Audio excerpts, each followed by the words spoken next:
महाराज की जय हो। बड़ी बड़ी सुंदर जानकारियां दी गई हैं। नारी पूजा के समय में पति के दाहिने अंग में होती है। पूजा कोई भी पूजन है, आराधना है, साधना है, बताने की जरूरत ही नहीं पड़े। आप हवन में बैठे हैं तो पति के दाएं भाग में बैठिए, और आप महारुद्राभिषेक में किसी भी प्रकार की पूजा में आप बैठे हैं, पति जो भी धर्म कर्म करता है धार्मिक कार्य में, पत्नी उसके दाहिने अंग में बैठती है। और जितने भी लौकिक कर्म हैं, रास्ते में यात्रा करती है तो पत्नी उसके बाएं अंग में बैठे। मैं तो कहूँगा आप रेल में भी बैठे हैं तो पत्नी पति के बाएं भाग में बैठे। आप अपनी गाड़ी में भी यात्रा करते हैं, ये संस्कृति अपने भारत की है। आपने देखा होगा विदेश की गाड़ियों में अपने यहाँ कंडक्टर सीट होती है, उधर स्टीयरिंग होती है, तो पुरुष लोग इधर बैठ के गाड़ी चलाते हैं। लेकिन हमारे भारत की संस्कृति आप देखिए, स्टीयरिंग उधर क्यों है, दाहिने हाथ पर क्यों है?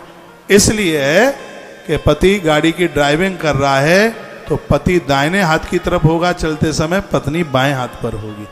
यात्रा करते समय भी पत्नी का। और एक बात और देखिएगा, जिस समय नारी ऋतुकाल में है तब उसको पूर्ण रूप से बायां स्थान बताया, दाहिने स्थान पर न वो बैठे। तो ऐसी है अद्भुत बातों का वर्णन किया गया है, निवेदन किया है। और आप 12 दानों की बात सुन रहे थे। और आगे मैं कहूँगा, दीपक ज्ञान ममाप्नोति तांबूलाद भोगमाप्नुयात्। दीप दान करने से, दिए जलाने से आपके घर में ज्ञान की वृद्धि होती है। पूजा पूरी नहीं होती दिए के बिना, क्योंकि दिए को कर्म साक्षी देव कहा गया। तो दीपक ज्ञान ममाप्नोति, जो दिया है वो ज्ञान की वृद्धि करता है। मेरी तो बड़ी श्रद्धा है दिए के प्रति। पूरे घंटा जितनी देर तक कथा चलती है, सामने अखंड दिया जलता ही रहता है। जितनी देर तक कथा दिया, हमारी पूजा में भी वहां तो 24 ही घंटे जलता है। आश्रम में अखंड ज्योत कहीं बरसों से जल रही है।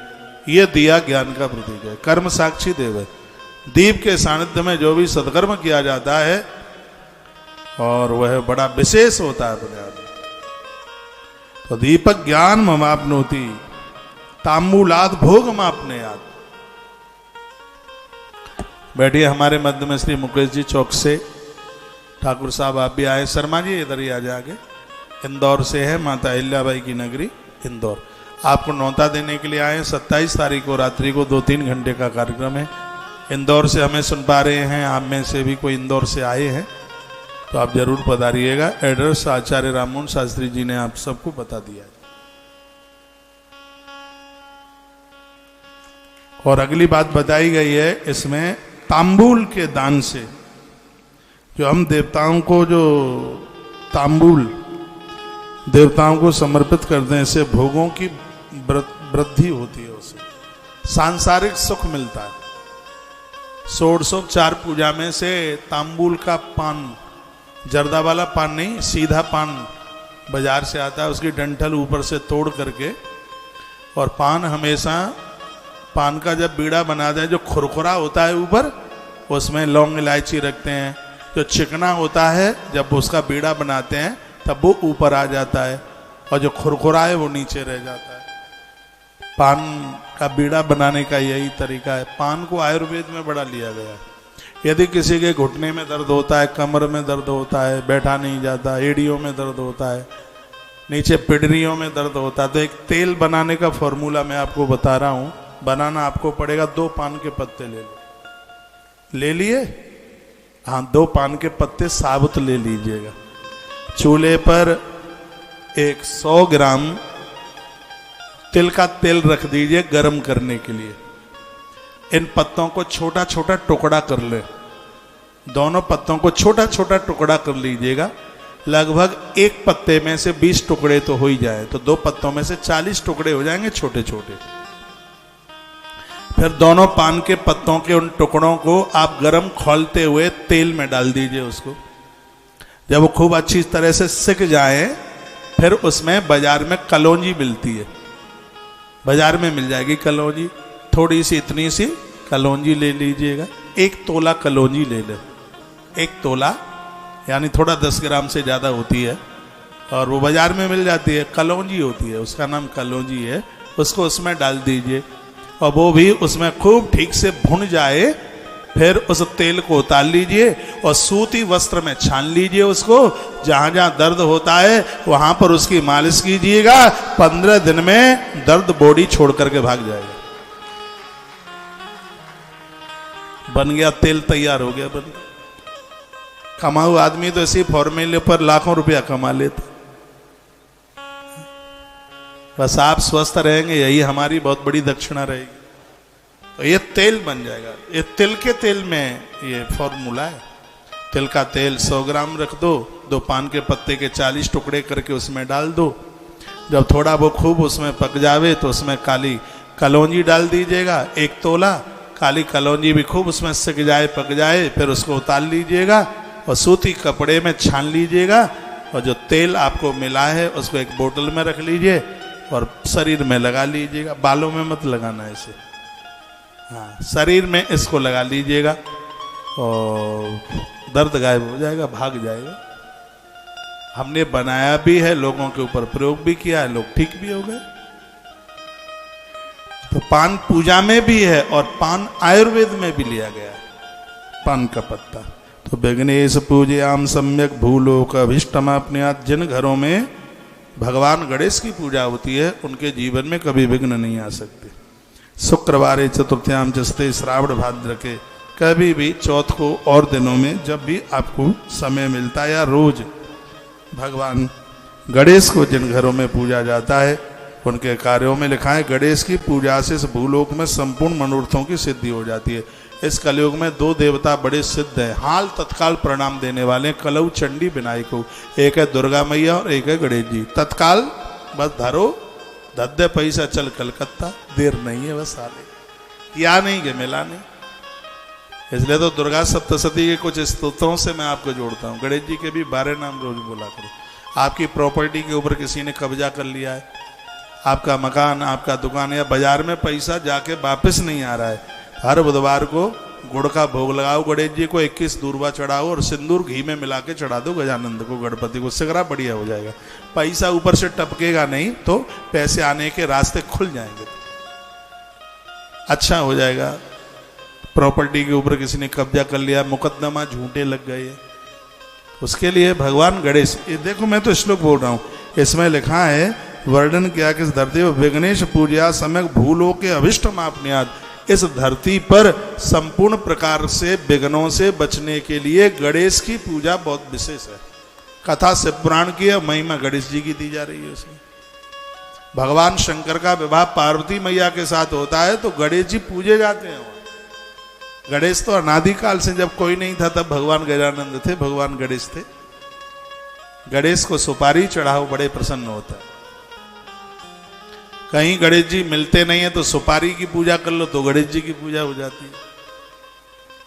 लेकिन आज ये सब महत्व घटते हुए जा रहे। बच्चों का विवाह आप करते हैं, फार्म हाउस बुक कर लेंगे, होटल बुक कर लेंगे, कपड़ा लेंगे, फरिया, सब चीजें आ जाती हैं। लेकिन पंडित जी विवाह के समय पर सुपारी ढूंढता है, लेकिन उसको कहीं भी थैले में सुपारी नहीं मिलती, सामान मिलता ही नहीं। आप मुस्कुरा रहे हैं इसलिए क्योंकि आपको पता है, ना कलावा मिलता, ना कपूर मिलता, ना सुपारी मिलती। हम लोगों ने वैदिक परंपराएं पढ़ी हैं। किसी में रुक्मिणी मंगल की कथा में कह रहा था, जब भी बच्चों की आप शादी करें, चाहे हो बेटा चाहे हो बेटी, जब आप सामान खरीदने के लिए जाते हैं तो सबसे पहला सामान उस विवाह में गणेश जी की सुपारी खरीद करके लाइए। फिर देखना है दाम्पत्य कितने प्रेम से रहेगा। हो सकता है मेरी बात आप मान लेंगे इसलिए मैंने बोल दिया है। गणेश की सुपारी और सब चीज बाद में, जो भी है, मैं तो कहूंगा होटलों की बुकिंग जो भी कुछ है वो सब बाद में। पूजा का सामान भी बाद में ले आना, 125 ग्राम सुपारी पहले ले आना गणेश जी के नाम से। गणेश उस विवाह में, उस व्यवस्था में, उस दाम्पत्य जीवन में किसी भी प्रकार का व्यवधान नहीं होने देंगे सबसे पहले। और क्या करना है उस सुपारी में, उसमें से एक सुपारी लेंगे आप, उसमें हल्दी लगा करके विवाह में एक चिट्ठी बेटी वाले के यहाँ से बेटे वाले के यहाँ जाती है, जिसको सुध कराया पीली चिट्ठी बोलते हैं, वो पंडित जी लिखते हैं उसको।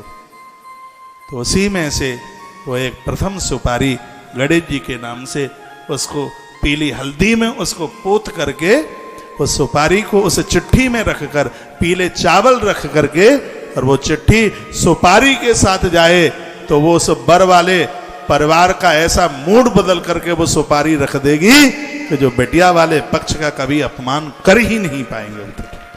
तुम्हारी बेटी सुखी रहेगी, प्रसन्न रहेगी। एक छोटी सी बात सुपारी की बात कही है। देवताओं की पूजा में सुपारी को इतना शुभ माना गया। संस्कृत में इसको पूंगी फल कहते हैं। संस्कृत में पूंगी फलम महादिव्यम, लवंग इत्यादि चूर्ण, इसमें लौंग, इलायची, इलायची इतनी प्रभावशाली है, क्या बोलूं, मुंह की दुर्गंध खत्म कर देती है, दांतों का पायरिया खत्म कर देती है। तो वो इलायची और वो लौंग, भुनी हुई लौंग का तेल 90 तक दांतों को गिरने नहीं देगा नीचे। लौंग का प्रभाव आयुर्वेद में है। और ये इलायची है वो बॉडी में दर्द नहीं होने देती है। एक दिन मैंने बोला है, पता नहीं यहाँ बोला था कि रतलाम में बोला था, 200 ग्राम अजवाइन, 100 ग्राम जीरा, 50 ग्राम सौंफ और 25 ग्राम इलायची, इनको भून कर इनका पाउडर बनाकर एक आधा चम्मच फंकी लेके गर्म पानी पी लें, आपके शरीर में दर्द नहीं होने देगी। ये चीजें इतनी प्रभावशाली, ये पूजा में तो है ही इलायची, लेकिन आयुर्वेद के सिद्धांतों पर भी बड़ी खरी उतरती है। तो क्या सुंदर श्लोक है। देखो मैं जहां से बोल रहा हूं, विद्येश्वरी संहिता का अध्याय नंबर 16 और श्लोक नंबर 21।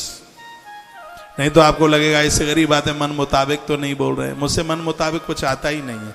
क्या लिखा है, विघ्नेश पूजया सम्यक भूलोके अभिष्टम आपनुयात्। इस मृत्यु लोक में धरती के लोक में गणेश जी की पूजा शीघ्र ही परिणाम घोषित करने वाली होती है। कार्यों में विघ्न नहीं आने देती गजानंद की पूजा। एक भी घर ऐसा न रहे जिसके घर में गणेश ना हो।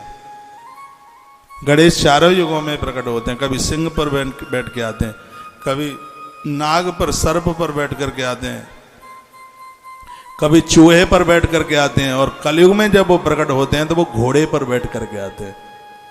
सतयुग में सिंह के ऊपर आते हैं बैठ के, त्रेता में सर्प के ऊपर भी बैठते हैं वो, कलयुग वो द्वापर में चूहे के ऊपर बैठ के आते हैं, और कलयुग में वह घोड़े के ऊपर बैठ करके आते हैं। भगवान गणपति गजानन। हमारी भाषा आपकी समझ में आ रही है? थैंक यू वेरी मच, बहुत बहुत धन्यवाद। आप समझ, आप मुझसे मालवीय तो बोलना ना आता नहीं है। आपके यहाँ की भाषा बड़ी मीठी लगती है। हाँ, मैं इधर पाटीदारों के गाँव में था, सुसारी कुच्छी के पास में। इतना मधुर बोलते, इतना मीठा। इधर है किधर है, कहाँ है? हाँ यहीं कहीं है। बड़ा अच्छा गांव है, बड़ा अच्छा एरिया है। लाल मिर्च बहुत होती है और खेत के खेत भरे हैं लाल मिर्च। आपके मालवा में लाल मिर्च चलती भी ज्यादा है। जब तक तो बाफले में आनंद ही नहीं आता, जब तक खूब पटक नहीं देते उसमें दाल में मिर्च, धुआं निकालते बिल्कुल। बाफला प्रसिद्ध है यहाँ का, दाल बाटी बाफला। मैंने मालवे के बाफले बहुत खाए हैं। अब क्या करूं, अब तो कुछ खा ही नहीं पा रहा। यहाँ के बाफले, दुनिया में मालवा जैसा बाफला कहीं बनता ही नहीं है। इंदौर में हमारा परिवार है, एक सनेचा फैमिली, अमृतलाल जी सनेचा, माता हेमानी सनेचा।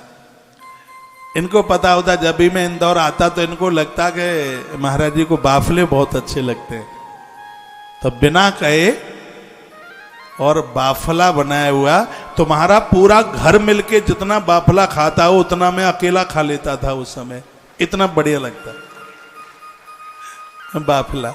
देखो भगवान बहुत जल्दी इस संकल्प को पूरा कर देगा, तो मालवे के बाफले फिर खाई जाएगी, दाल के साथ बाफला। जीभ पे पानी मत ले आना, ज्यादा मन है तो जाके बना लेना अपने घर में।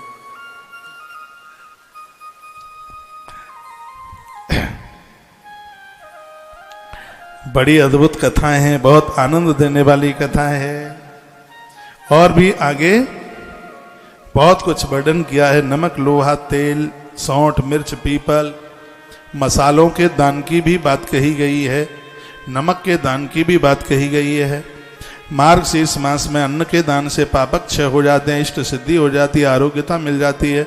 वैशाख मास में जल के दान करने से तमाम बीमारियां समाप्त हो जाती हैं। संक्रांति के समय पर तिल का दान, तिल की बनाई गई वस्तुओं, वो सब वर्णन किया गया। अब ज़्यादा मैं वर्णन करूंगा तो आप कहेंगे महाराज जी बस दान दान दान की बात कर रहे हैं, लेकिन लिखा पन्ने में करूँ तो करूँगे। इसमें कन्यादान लिखा है तो क्यों ना बोलूँ, इसमें गैया दान लिखा है तो क्यों ना बोलूँ। नहीं बोलूँगा तो आप पता है कैसे पता लगेगा कि कन्यादान की इतनी बड़ी महिमा है। छोटे छोटे बच्चों का जन्मदिन होता है, उनको आप गिफ्ट देते हैं, कुछ देते हैं, उसकी महिमा लिखी है ग्रंथ में।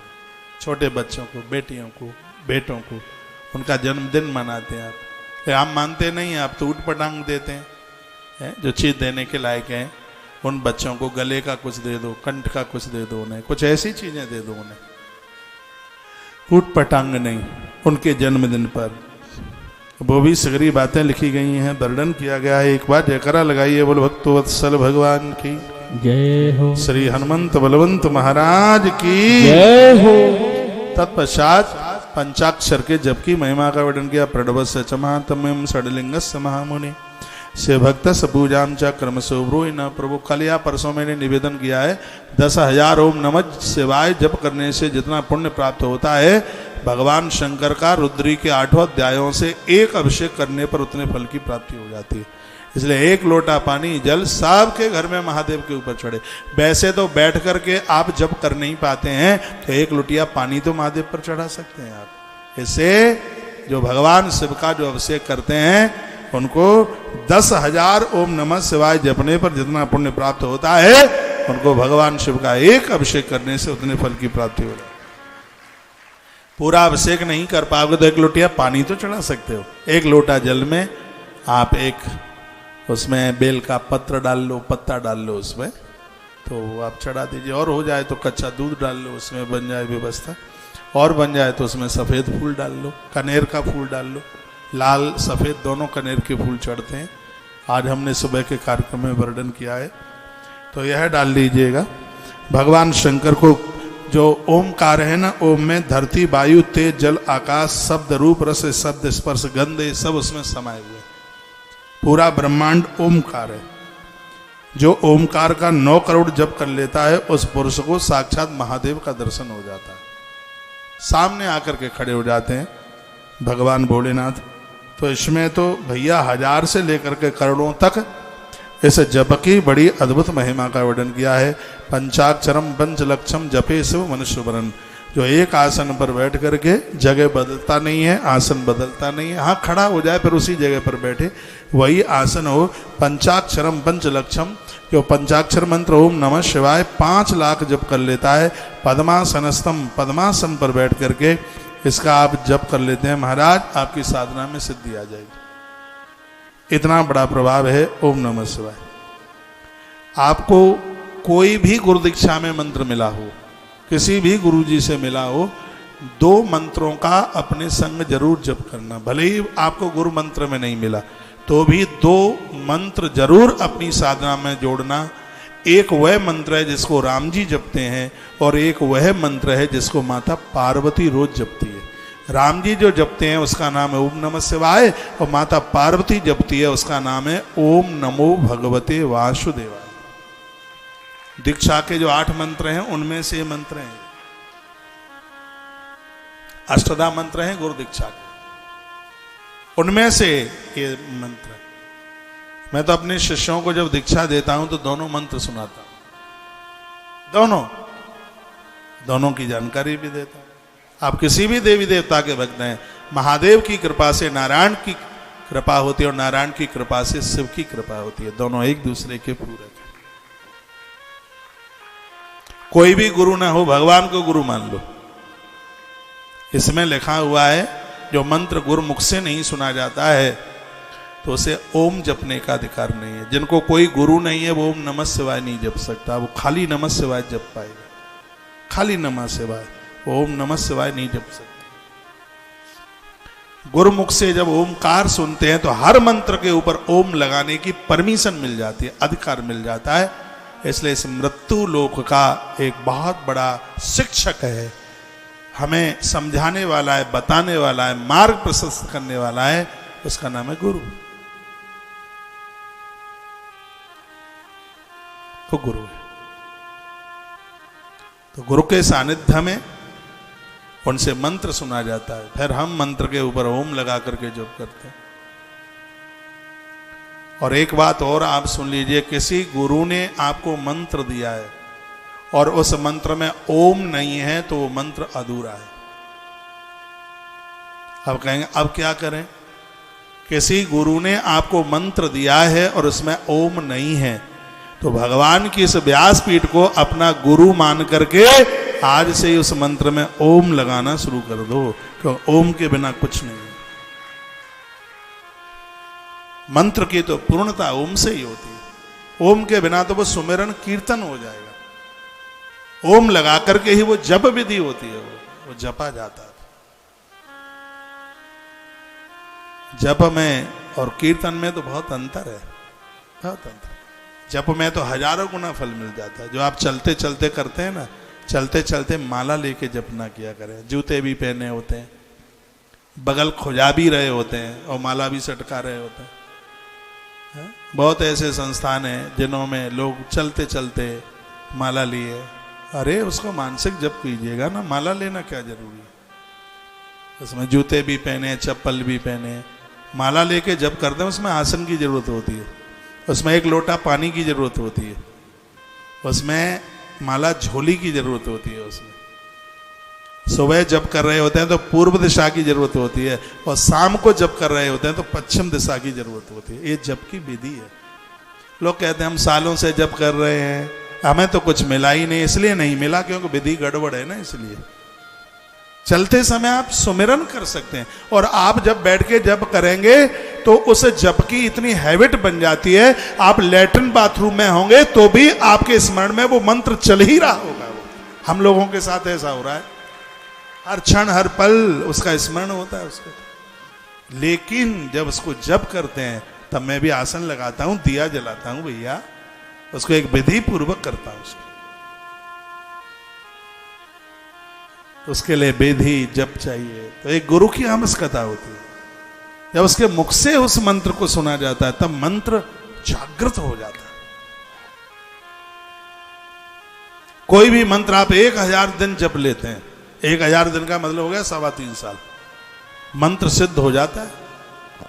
आप रह नहीं पाएंगे, आप सो रहे होंगे तो भी आपके अंदर से वो मंत्र चलता रहता है। उसका इतना अभ्यास बन जाता है। मंत्र बहुत बड़ा विज्ञान है। राम जी ने कहा महर्षि वाल्मीकि जी से, गुरुदेव बताओ मैं कहां रहूं? तो महर्षि वाल्मीकि जी ने कहा भगवान आप पूछ ही रहे हैं तो मैं आपको बता ही देता हूं कि मंत्र राज मंत्र राजनीत जपहि तुम्हारा, मंत्र राजनीत जपहि तुम्हारा, पूजहि तुम्हि सहित परिवारा, पूजहि तुम्हि सहित परिवारा,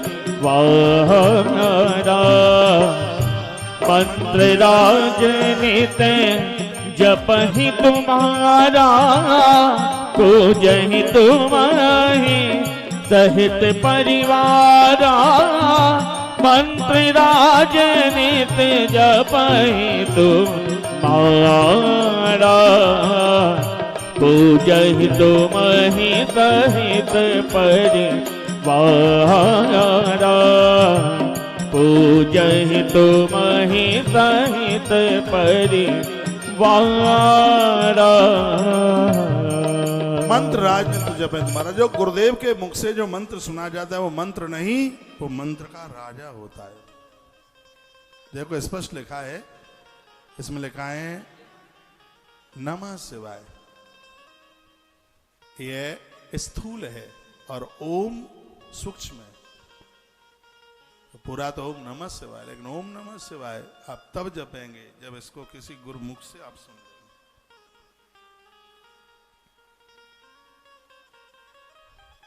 जितने भी इस धरती पर जिन्होंने हमसे दीक्षा ली है, कभी यदि वो ओम नमः शिवाय मंत्र न जप रहे हों, नारायण के भगत हैं, तो मेरी व्यासपीठ उनको कहना चाहती है कि आज से ही आप मंत्र में सुना रहा हूं, ओम नमः शिवाय का आप जरूर जप करें। जिन्होंने शिव का मंत्र लिया है और वह नारायण का जप नहीं करते हैं, तो उनके लिए मैं कहूंगा कि ओम नमो भगवते वासुदेवाय आरंभ कर दें। गुरु मंत्र रोज जपा जाता है, नित्य जपा जाता है गुरु मंत्र। और जो मंत्र जो पहले से जप कर रहे हैं वो सब करते रहिए, कुछ भी छोड़ने की जरूरत नहीं। हाँ, भूत प्रेतों को छोड़ छाड़ के बस उसमें प्लस गुरु मंत्र जप शुरू कर दीजिए। गुरु मंत्र बड़ा प्रभावशाली होता है, ये सभी मंत्रों का राजा है, सभी मंत्रों का राजा है। यज्ञ में गुरु मंत्र से जरूर आहुति डालें। जब भी यज्ञ किया जाता है तो उसमें अग्नये स्वाहा ये आहुति जरूर डालें, तभी आपका हवन लगता है, तभी आपका यज्ञ लगता है। यह श्री शिव महापुराण के विद्येश्वर संहिता के अध्याय नंबर 17 के श्लोक नंबर 46 में इस बात का वर्णन किया है। आप जब यज्ञ में बैठते हैं तो उसमें ओम अग्नये स्वाहा, पहले अग्नि को घी की आहुति डालें, उसके तत्पश्चात पूरा होम करें, पूरा हवन करें। जब भी कभी आप हवन में यज्ञ में, मैं कहूँगा सुनिए सुनिए, 1 मिनट सुन लीजिए। जब आप कहीं हवन में यज्ञ में बैठे तो यज्ञ आगे के लिए बढ़ गया और आप बाद में गए हैं, तो क्या करना है आपको? उसमें आपको क्या करना है, जैसे आपने आचमन की और आप हवन में बैठ गए हैं, यदि आप साकल्य की आहुति पर बैठे हैं तो उसमें एक आहुति डालकर पहले अग्नि देवता से आप अनुमति मांगे कि मैं इसमें हवन करने के लिए जा रहा हूं या जा रही हूं। आप घी की आहुति पर बैठे तो घी की आहुति डालें। तो सबसे पहले ओम अग्नये स्वाहा, उसके बाद में फिर जो आचार्य जी, जो पंडित जी महाराज जो बुलवा रहे हैं, वो आहुतियां डालते रहिए। रोज के हवन यज्ञ करने में, नित्य के हवन यज्ञ में कभी भी पूर्णाहुति नहीं की जाती, गृह प्रवेश में पूर्णाहुति नहीं की जाती, बच्चों के विवाह में जो यज्ञ होता है उसमें भी पूर्णाहुति नहीं की जाती। पूर्णाहुति का मतलब गोला नहीं डाला जाता नारियल वाला। बच्चों के विवाह में, गृह प्रवेश के हवन में, और तीसरी बात मैंने कौन सी बताई, जो नित्य के यज्ञ में, जो रोजाना का यज्ञ है, जो रोज आप अग्निहोत्र करते हैं, उसमें भी पूर्णाहुति यानी नारियल का गोला नहीं डाला जाता। और जो आप गृह प्रवेश का यज्ञ किए हैं उसमें भी नारियल का गोला नहीं डाला जाता, यानी पूर्णाहुति नहीं की जाती। और एक जो बच्चों के विवाह के समय पर जो यज्ञ होता है उसमें भी कभी यज्ञ की पूर्णाहुति नहीं की जाती, और नारियल का गट नहीं डाला जाता उसमें। तो यज्ञ का आरंभ ओम अग्नये स्वाहा। बातें कुछ समझ में आ रही हैं? होम के अंत में ब्राह्मण को दक्षिणा जरूर देवे, हाँ, क्योंकि दक्षिणा के बिना कोई भी याज्ञ का कर्म पूरा नहीं होता। हो जाए, शिव महापुराण की कथा आपने कराई है या आपने सावन किया है या 16 सोमवार किए हैं, तो वर्णन किया है कि एक ऐसी गैया दान में दें जिसके नीचे बछड़ा हो। ये श्लोक भूले देता हूं, इसके लिए भी एक बैल, यदि बछड़ा नहीं है तो उसमें फिर एक बैल अलग से दे दीजिएगा। वर्णन है कि आपने गैया का दान किया, उसके नीचे बछिया ही और ज्यादा बढ़िया हो जाएगा, तो एक दूध देने वाली वो गैया और उसके साथ में एक बैल अलग से उसका दान कर दें, ऐसा वर्णन किया गया है। ऐसा कहा गया श्लोक नंबर 48 में ऐसा लिखा है, वर्णन किया कपिलेना घृतिन्ने जुहास्मेव छः। महाराज, यदि कहीं आपने गैया के घी से हवन किया है तो देवता ऋणी हो जाएंगे। होमांते दक्षिणा देहा गुरुर गो मिथुनम तथा, स्पष्ट लिखा है। गैया दे, बैल दे, और हवन के बाद में उनको दक्षिणा दे करके उन्हें प्रसन्न करे, वर्णन किया गया। तत्पश्चात और भी आगे की बड़ी अद्भुत कहा, जो केवल शिव के अनन्य मन से पूजा करते हैं वो है उससे भी ऊपर के लोकों में तब जा पाते हैं जब वो नारायण की भी पूजा करते हैं। इसलिए दोनों देवता एक दूसरे के पूरक हैं। तो आप शिव के पुजारी हैं तो नारायण के प्रति श्रद्धा रखिए, और आप नारायण के पुजारी हैं तो महादेव के प्रति भी अपनी पूरी की पूरी श्रद्धा रखिएगा, ऐसा वर्णन है। शिवलिंग को शिव समझें और अपने को शक्ति का स्वरूप समझते हुए वह पूजा, जो नीचे की जलेरी है उसमें भगवती का दर्शन करें, जो पिंडी है उसमें महादेव का स्मरण करके ही फिर आप जो पूजा करते हैं तो उस पूजा की बड़ी महिमा है अपने आप में। तो पूरे चैप्टर में इस बात को एक विशेष रूप से वर्णित किया गया है, बताया गया है कि बंधन मोक्ष सबके लिए ये भगवान शिवलिंग के पूजन की महिमा और महात्म्यता का वर्णन किया गया है। लिखा है जो भगवान शिव का अभिषेक किया है भैया मृत्यु के समय पर उसके प्राणों को निकलने में किसी भी प्रकार का कोई कष्ट नहीं होता, ऐसा वर्णन किया गया। एक बार जयकारा लगाइए बोलो भक्त वत्सल भगवान की जय हो, श्री हनुमंत बलवंत महाराज की जय हो, आज के आनंद की जय हो। जय जय श्री राधे श्री राधे श्री राधेश। तत्पश्चात चारों वर्णों के लिए कहा गया है कि जो तेजस्वी तथा नित्य भगवान शंकर का अभिषेक करते हैं कि उनके चेहरे पर तेज सूर्य नारायण के बराबर होता है। नित्य भगवान शिव का जो रोजाना अभिषेक करते हैं, लिखा है ऐश्वर्यम पौरुषम विद्या अड़िमा अष्ट सिद्धिदम। भगवान शंकर का नित्य अभिषेक करने से अड़िमा आदि 8 सिद्धियां चल करके आ जाती हैं। शिव अभिषेक की इतनी बड़ी महिमा, ऐश्वर्यम बहुत बड़ा ऐश्वर्य मिलता है, पौरुषम बहुत बड़ा पुरुषार्थ मिलता है, विद्या अड़िमा अष्ट सिद्धिदम। यह श्री शिव महापुराण के विद्येश्वर संहिता के 18 नंबर के अध्याय के श्लोक नंबर 46 में बात कही गई है। जो नित्य भगवान शिव का अभिषेक करते हैं उनके लिए वर्णन किया गया, उनके लिए बताया गया कि उनके पास 8 सिद्धियां चल करके आ जाती हैं। इसमें किसी भी प्रकार की कोई संशय वाली बात नहीं है।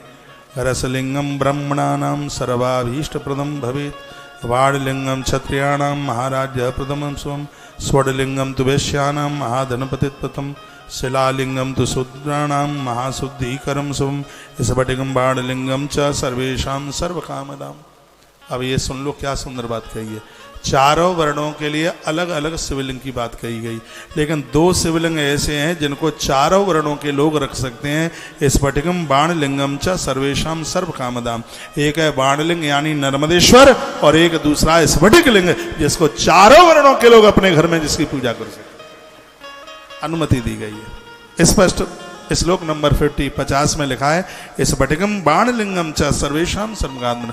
इसमें लिखा है कि सोने का शिवलिंग वैश्य के पास में है, वर्णन है इसमें। वाणलिंग क्षत्रिय के पास, इसमें वर्णन है इसमें। लेकिन इसमें यह भी तो वर्णन है कि 2 पिंडियां ऐसी हैं जिनको रखने का अधिकार चारों वर्णों को है।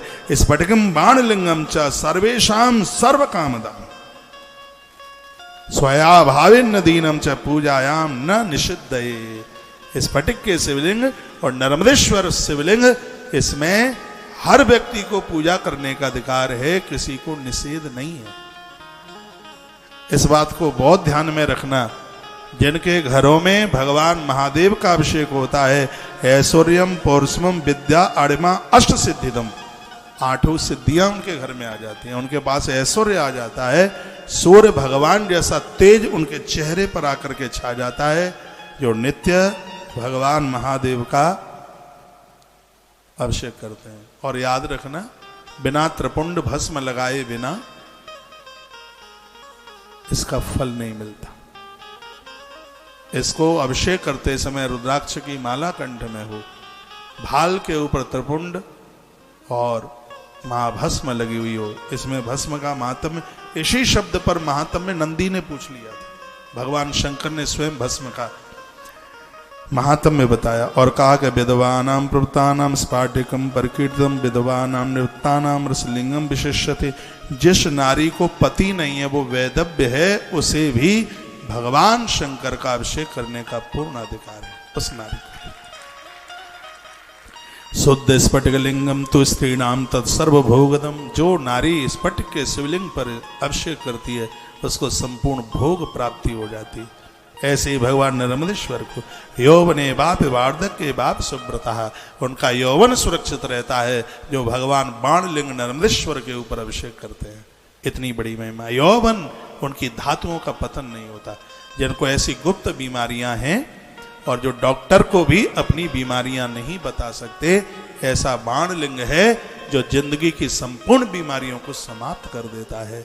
ऐसा बाण लिंग भगवान नर्मदेश्वर, इस पठिक इनकी बड़ी महिमा का वर्णन किया गया है। इस पटकम बाण लिंगम चा सर्वेशाम सर्व कामदाम, यह व्यक्ति की हर मनोकामना को पूरा करने में सक्षम है बाण लिंग भगवान नर्मदेश्वर इस पठिक।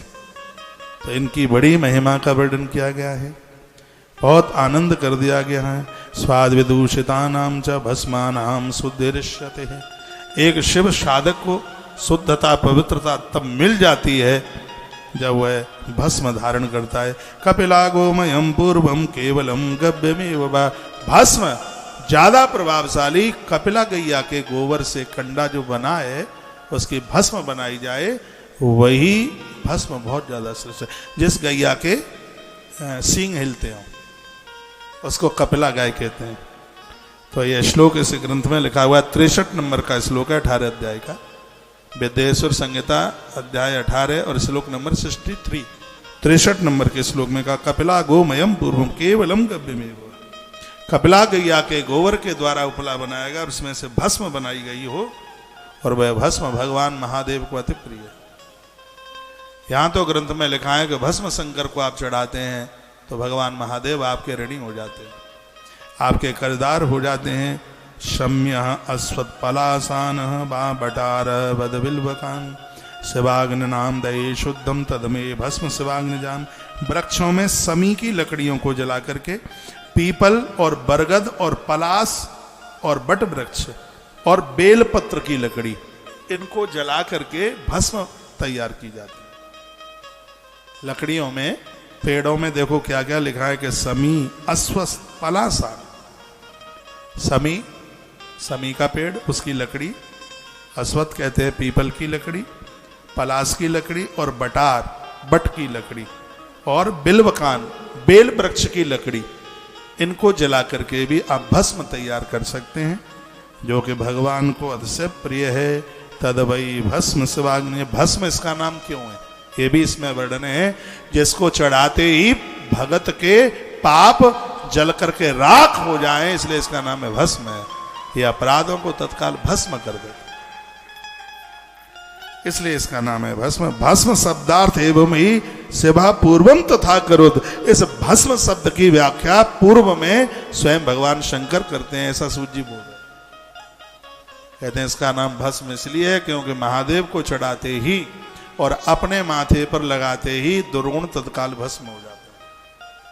अपने माथे पर लगाओगे तो दुर्विचार भस्म हो जाते हैं, और महादेव के ऊपर चढ़ाते हो तो पाप भस्म हो जाते हैं आले। इसलिए अपने माथे पर, और आनंद की बात यह है कि माताएं भी लगाने में पूरा अधिकार है। भस्म लगाने का पूर्ण अधिकार मातृ शक्ति को, पुरुषों को तो है ही, लेकिन मातृ शक्ति के लिए भी है। यथा स्विषय राजा सारम गृह्याति यत्कर्म यथा मनुष्या संस्यादि दग्धाहम सारे भजंती ही। जिस प्रकार से मनुष्य धान आदि को जला करके उसका सार ग्रहण करते हैं, उसी प्रकार से अब इसमें पूरा का पूरा व्याख्यान इसका एक विशेष रूप से कहा गया है। और आइए मैं इन सब प्रसंगों को थोड़ा आगे के लिए बढ़ा रहा हूँ। तत्पश्चात ललाटे ग्रे सतम भस्म तिलकम धारयेन मृदा, ललाट में 16 जगह भस्म लगाने की बात कही गई है। ललाट में, कंठ में, कंधे पर, नाभि में, पीठ पर, ये पीछे गर्दन का ये पीछे का हिस्सा है, वहां तक भस्म लगाने की बात कही गई। बड़ी अद्भुत बातों के साथ ललाट के अग्रभाग में गुरु के हाथ अथवा अपने हाथ से भस्म लगाई जाए तो बड़ी विशेषता है। जब यज्ञ होता है ना, तो श्रवा के द्वारा जो आचार्य लोग जो भस्म लगाते हैं यज्ञ की भस्म भाल पर, ये ज्यादा इसका ये 18 नंबर के अध्याय में इस भस्म का वर्णन किया गया। जो श्रवा कुरेते हैं अग्नि में लगा करके जो भस्म माथे पर लगाते हैं, ये आयु और श्री वर्धक होती है। आचार्य अपने हाथ से जजमान के भाल पर भस्म लगाते हैं और उसका यहाँ पर वर्णन किया गया है। वो जो गुणों को अपने गुणों को शिष्य में आरोपित कर दे, उसको गुरु कहते हैं। 83 श्लोक में कहा गया, अपने गुण अपने शिष्य को दे दे और अपने शिष्य का गौरव बढ़ा दे, इसलिए उसका नाम है गुरु। गुणान रुंध इत प्रोक्तो गुरु शब्दस्य विग्रह। गुरु की व्याख्या इसमें कही। ये सब चीजें गुरुओं के चरणों में बैठ के प्राप्त हो जाती हैं। तो सौनक शिव ने पूछ लिया है कि आप यह बताइए कि गुरु कौन है, गुरु की व्याख्या क्या है। तो 2 बातें कही गई हैं इसमें। यूँ तो कई उसके व्याख्यान हैं ग्रंथों में अपने अपने हिसाब से, लेकिन जो शिव पुराण में लिखा है, गुरु अपने गुण शिष्य को दे देता है, इसलिए गुरु है। और दूसरी बात कही गई है कि ये अपने शिष्यों का गौरव बढ़ाता है, इसलिए गुरु है। और तीसरी बात कही है, ये अपने शिष्यों का अज्ञान मिटा देता है, इसलिए गुरु है।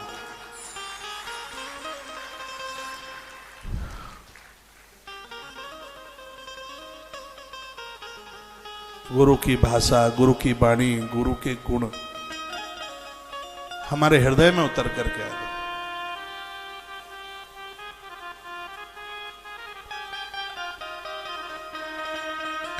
गुरु की बड़ी अद्भुत महिमा है और आप जिसका चिंतन करेंगे आप वही बन जाएंगे। आपकी चाल ढाल, आपकी बोलचाल, आपका शब्द, आपका हुनर, आपकी देखरेख, आपकी लावण्यता, आपका आकर्षण, आपका रूप, आपका वो सब ओज गुरु का उतर के आ जाता है। जब उनके प्रति हमारी श्रद्धा होती है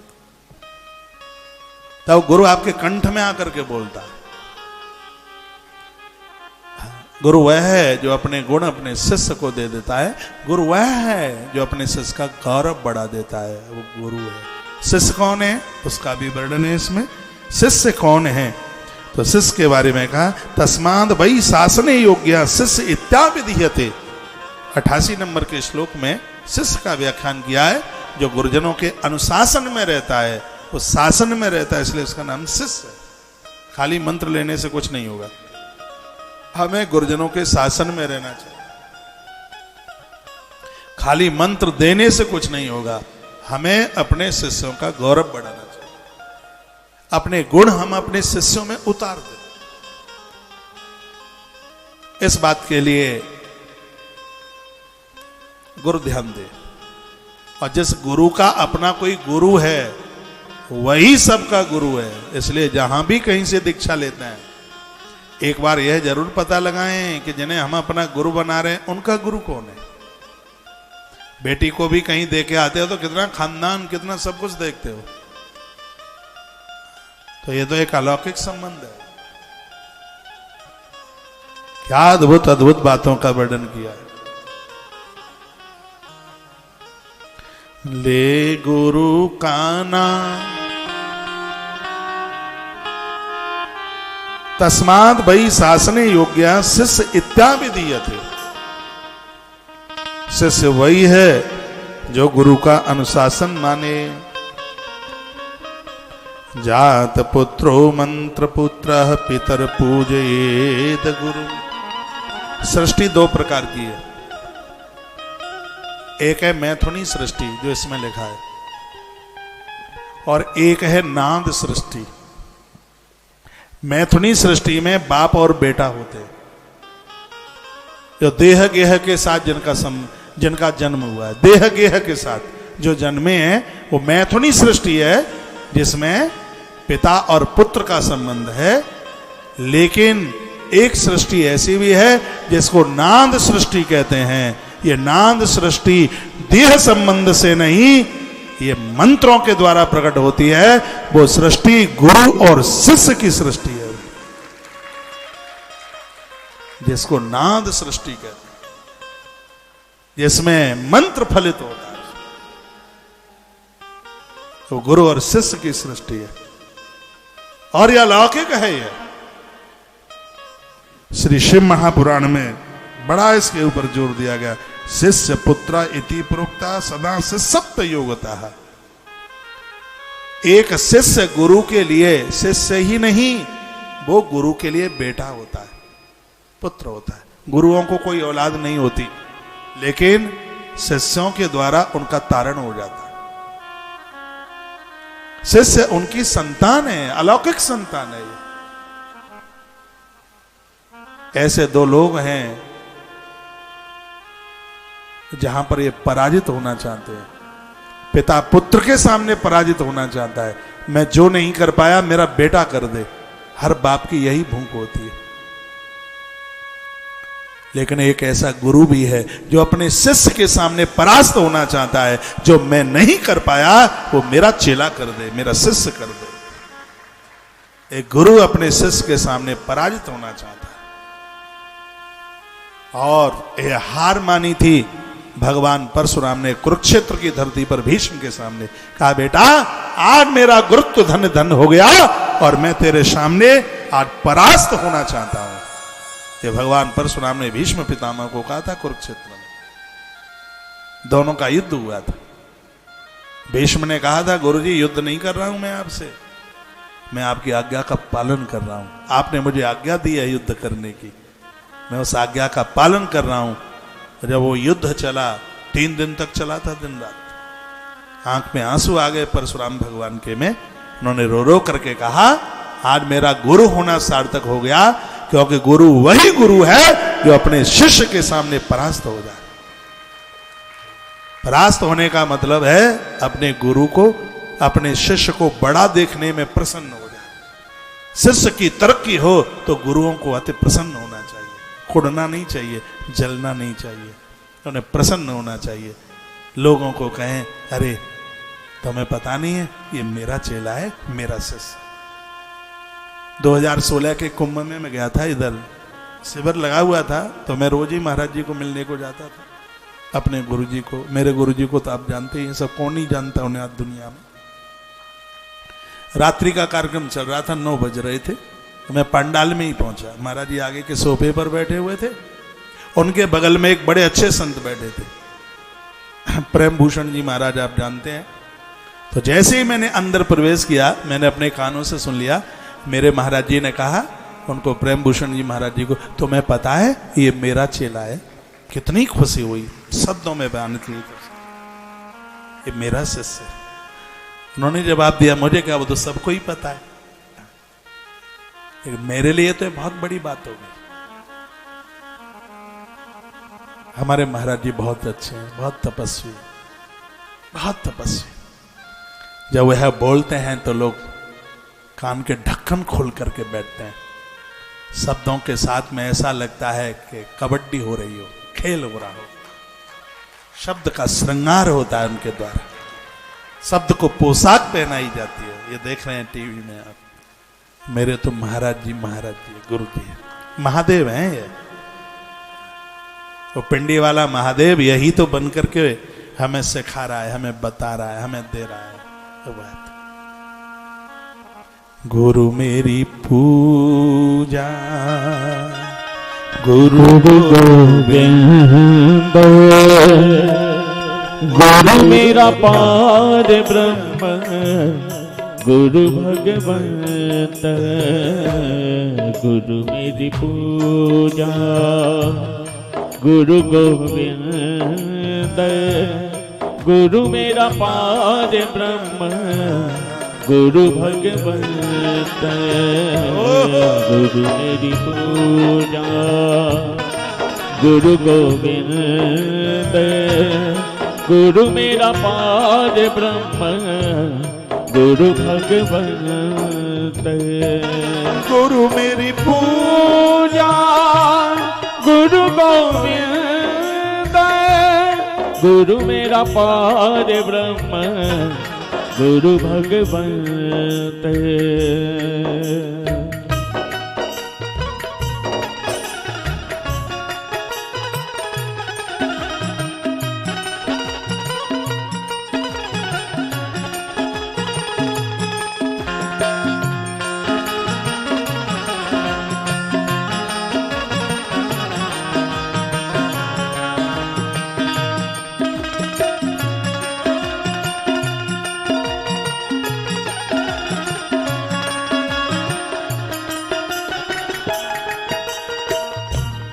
गुरु मेरा देव अलख अभेयो, गुरु मेरा देव अलख अभेयो, सर्व पूजे चरण गुरु से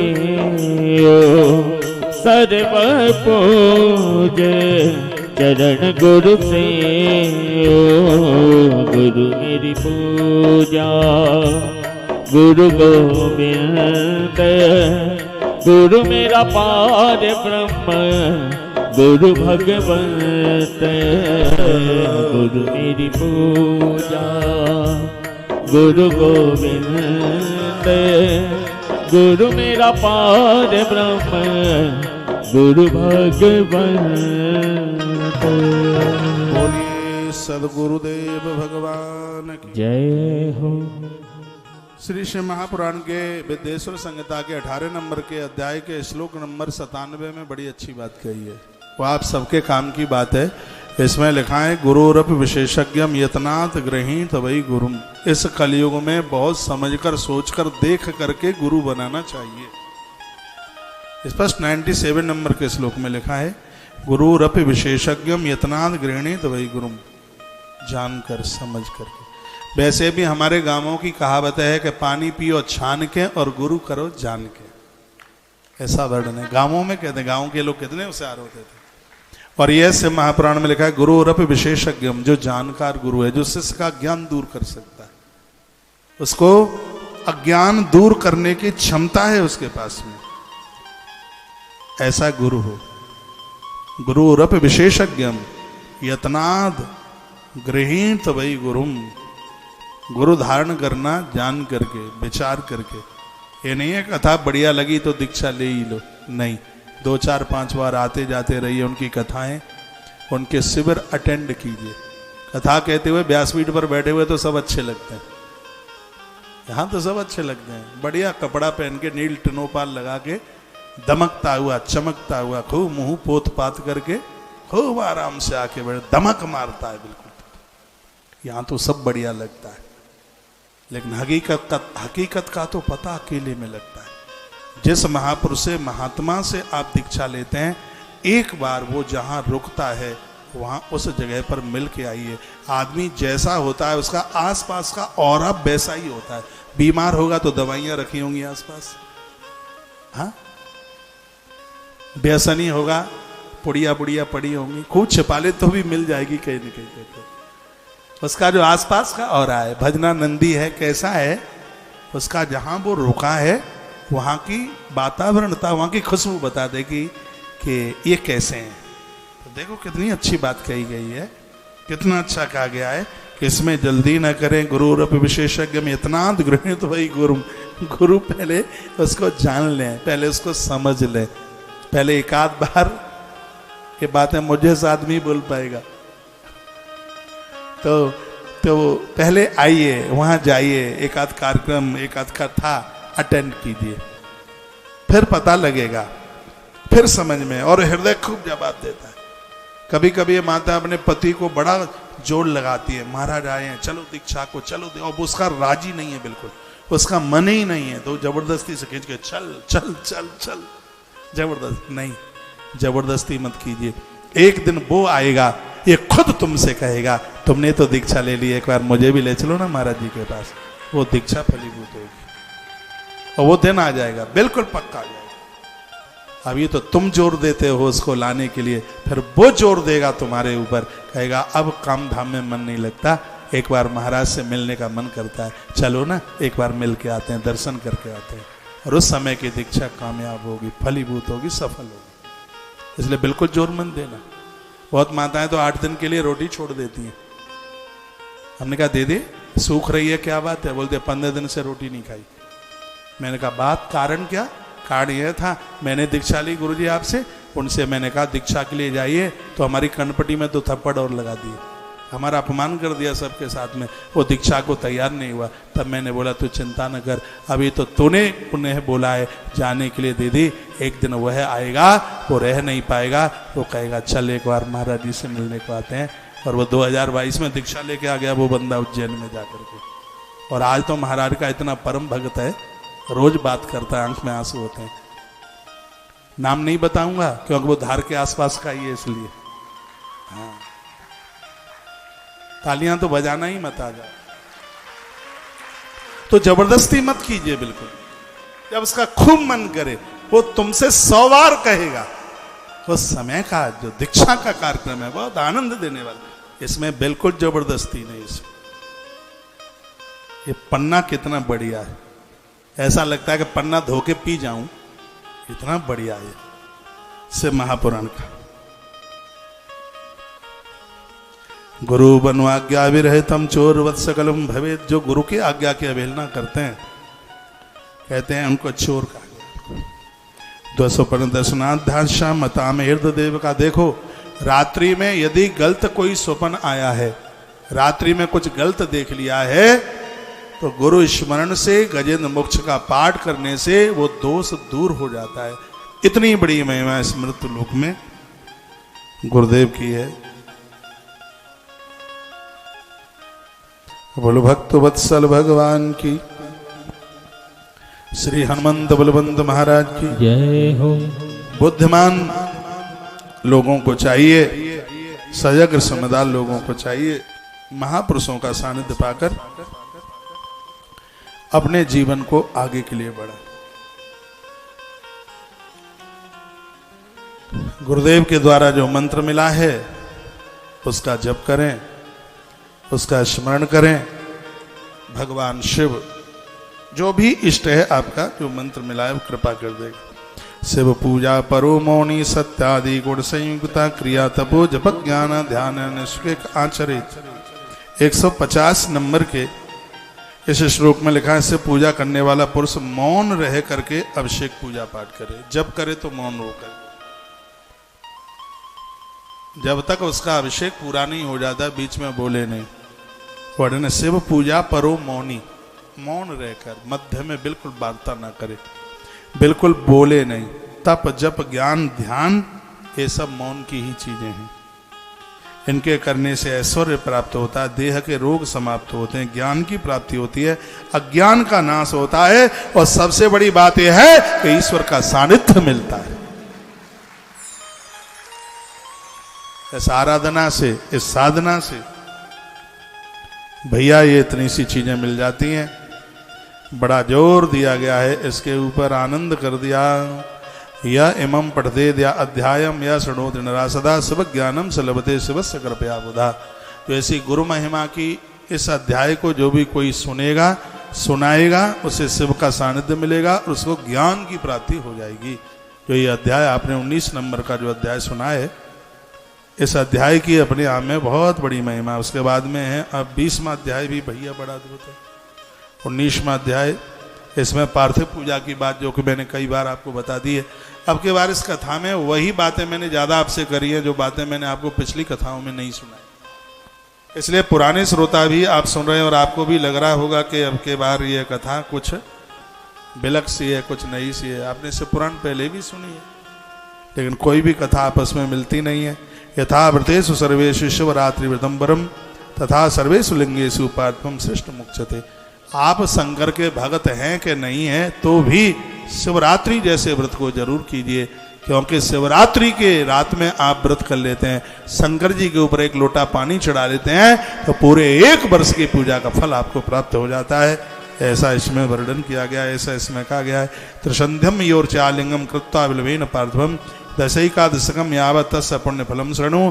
अब एक बात और सुन लीजिए, जिसने दिन में 3 बार अभिषेक कर लिया है, सुबह भी किया, दोपहर में भी किया, शाम को भी किया, तो 3 अभिषेक करने से उसको तत्काल 11 अभिषेक करने का फल तत्काल प्राप्त हो जाता है। एकादशी कम यावत् तस्य पुण्य फलम शृणु। 11 अभिषेक करने से जितना फल प्राप्त होता है, दिन में 3 अभिषेक करने से उतने फल की प्राप्ति हो जाती है। आपको ध्यान है क्या? आपको ध्यान में आ जाएगा, मैं आपको ध्यान में दिलवा रहा हूं। जब जब हमने उज्जैन में कार्यक्रम किया तो हमने अनाउंस किया 1 अभिषेक की ये सहयोग राशि है, यदि दिन में आपके 3 अभिषेक होते हैं 2100 रुपया आपसे लिया जाएगा और आपके 3 अभिषेक किए जाएंगे। तो वो आपके 3 अभिषेक क्यों कराए गए? यदि एक दिन में 3 अभिषेक होते हैं तो 11 अभिषेक करने का फल तत्काल प्राप्त होता है। शिव महापुराण साक्षी इसके लिए। इसमें सूत सौनक ऋषियों को सावधान करते हैं, भगवान व्यास लिख रहे हैं, जिनके द्वारा विशेष रूप से यदि अनुष्ठान में यह हो जाए।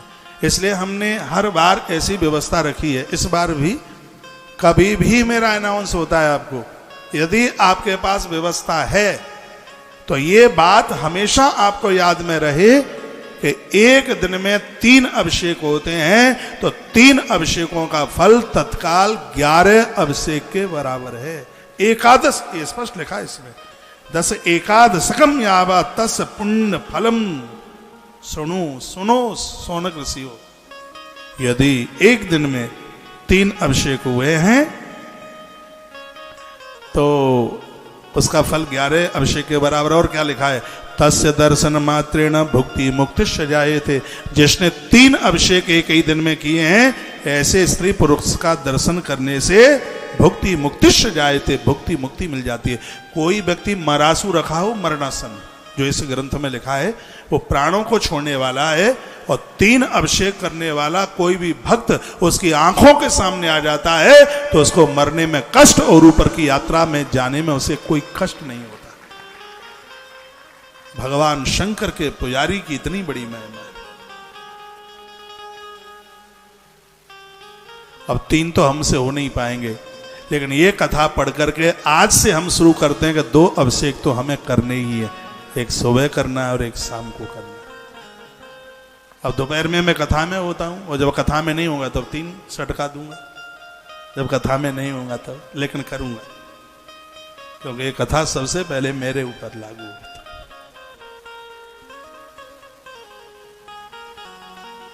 वैसे 2 तो हम रोज में सुबह 2 बार अभिषेक करता हूं, क्योंकि मेरे मंदिर में 5 शिवलिंग है। मेरे मंदिर में, हरिहर मंदिर में 5 शिवलिंग है, और 2 को तो हम बिल्कुल पूरा पूजा पद्धति के हिसाब से करते हैं। एक तो हरिहर का अभिषेक करते हैं, एक नर्मदेश्वर भगवान का अभिषेक होता ही है, तो 2 वो अभिषेक है। कहाँ गया बच्चा? हाँ, आचार्य जी एक अभिषेक और कराओगे रात को हमारा? आनंद हो रहा है, कथा छोड़ने का मन नहीं कर रहा है, इतना आनंद, इतनी आनंद की अनुभूति हो रही है, कमाल कर दिया। क्या लिखा है इसमें, तस् दर्शन मात्रेण भक्ति मुक्ति जायते। जो भी कोई साधक 3 अभिषेक रोज करने वाला है, या शिव का अभिषेक करने वाला साधक है, उसके दर्शन मात्र से भक्ति और मुक्ति प्राप्त हो जाए। आनंद हो गया, कमाल कर दिया, आनंद हो गया। सोना पारद स्फटिक, मिट्टी के पार्थिव शिवलिंग, फूलों के शिवलिंग, ये सब विशेष हैं अपने आप, पारदेश्वर बड़े विशेष हैं। तो इन सब की महिमा का वर्णन किया गया है। घोर नरकों से लोग बच जाते हैं, संसार के कष्टों से लोग बच जाते हैं। अखंडम स्थावरम लिंगम, देखो द्वि खंडम, क्या सुंदर बात कही है। ऐसी सालराम की शिला है और भगवान शंकर की पिंडी है, जिसके खंड खंड हो जाए तो भी वो अखंड होते हैं, खंडित नहीं होते। देखो इसमें तो लिखा द्वि खंडम, बीच में से टूट के 2 टुकड़े हो जाए तो भी वो अखंड हैं। शंकर जी कभी खंड नहीं होते। इस श्लोक में, श्लोक में आपको बोले देता हूँ, श्लोक नंबर 34 है, 34 नंबर का श्लोक है, अध्याय नंबर 19 है, जिसमें लिखा है द्वि खंडम, यदि उसके 2-2 खंड हो गए हैं तो भी अखंडम स्थावरम, तो भी भगवान शंकर की से पिंडी है, वो खंडित नहीं है भैया, वो अखंड है, तो त्याज्यत करने के लायक नहीं है। टुकड़े हो जाए उसके तो भी उसको पूजन कीजिए, उसको पूजिए, उसको। अखंडे तो चरे पूजाम संपूर्ण फलदायिनी, कहा भगवान शंकर की पूजा से भक्ति मिलती है, इसमें कहीं भी कोई संशय वाली बात नहीं है। पार्थिव पूजा का भी वर्णन किया है कि कितने मिट्टी के शिवलिंग बनाते हो तो उसका कितना फल है अपने आप में, ये सब बहुत वर्णन किया। नदी तीरे तड़ागे च पर्वते कानने पिवाह, पार्थिव पूजा में नदी, पोखर, तालाब, तड़ाग या पर्वत पहाड़ की मिट्टी लीजिए। कोई मंदिर शिवालय खुदाए, उसकी नीम खुदी है, नीम में से जो मिट्टी निकली है उससे भी पार्थिव शिवलिंग बनाए जाते हैं। पार्थिवार्चा विधि थे। एक बार फिर मैं आपको निवेदन कर दूं, वर्णन किया गया पर्वत की मिट्टी, नदी की मिट्टी, तड़ाग सरोवरों की मिट्टी, शिवालय, भगवान शंकर का कहीं मंदिर बन रहा है और उसकी नीम में से खुदी हुई मिट्टी, इस मिट्टी को पार्थिव पूजा में लिया जाता है। ब्राह्मण पार्थिव पूजा करता है, तो उसकी मिट्टी का रंग श्वेत होना चाहिए। क्षत्रिय पार्थिव पूजा करता है तो उसकी मिट्टी का रंग लाल होना चाहिए। वैश्य करता है पार्थिव पूजा, उसकी मिट्टी का रंग पीला होना चाहिए। और कनिष्ठ वर्ण का व्यक्ति यदि मिट्टी के शिवलिंग पर पूजन करता है तो उसकी मिट्टी का रंग है वो काला सांवला होना चाहिए। चारों वर्णों की मिट्टी का वर्णन किया गया है और नीचे के श्लोक में लिख दिया गया है चारों वर्ण के लोग चारों प्रकार की मिट्टी का पार्थिव पूजन कर सकते हैं, ऐसा वर्णन किया गया है। थोड़ा रंग चेंज करने के लिए ब्राह्मण पार्थिव पूजा करता है तो उसमें कोई सफेद आटा वगैरह मिला ले,